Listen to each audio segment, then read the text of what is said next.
Leftover oil got you feeling greasy. Don't fret. Follow this tip and you'll never have to worry about ruining your drains. If you're any kind of kitchen cook, then you've most likely encountered the question of what to do with all your leftover cooking oils and grease. Most people know it's a major no-no to dump fats and oils down the kitchen sink, since it clogs household drains and sewer systems, and contaminates public waterways. But tossing the liquids into your trash is also a messy, unappealing affair. Yes, it can be a real headache to get rid of all the leftover fats that accumulate as you cook meals week after week. Luckily, there's an easy way to dispose of your cooking oil. Take it to a restaurant.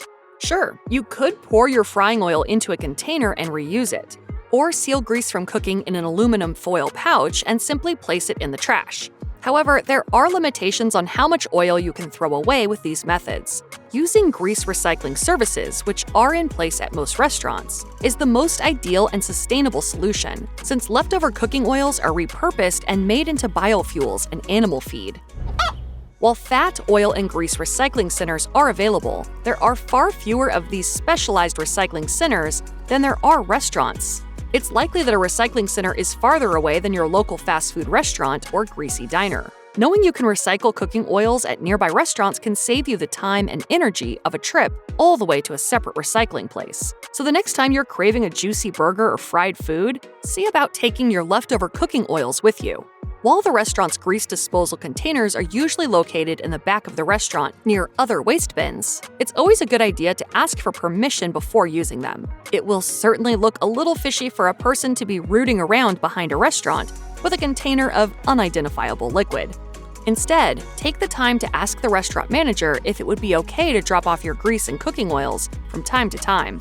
And confirm with them any rules and regulations on the proper etiquette for disposal. For instance, they may ask you to drain your cooking oils in a colander or sieve. Or you might have to store your grease in specific containers or eco-friendly metal disposal bags. Some restaurants also use grease and oil tanks that are built into their kitchen, so the disposal program may differ based on the establishment. Of course, not every restaurant will let you dump your grease with them, but all restaurants do have grease disposal containers. If one establishment denies your request, just move on to the next. Once cooking oils are recycled at restaurants and collected in disposal containers, they undergo a filtration and rendering process to transform them into biodiesel fuels for commercial vehicles as well as other products, such as cosmetics. Biodiesel fuels made from leftover and repurposed cooking oils have been shown to reduce emissions compared to petroleum-based fuels. Recycling cooking oils is a win-win for all involved. In fact, it's actually mandatory for restaurants, and they often receive incentives and payments for recycling large quantities of cooking oils. Ultimately, what you could consider a huge amount of oil at home might be a drop in the bucket for most restaurants. As such, it's likely that, if you ask, a restaurant will allow you to recycle your oil in their waste containers. So why not take that extra step?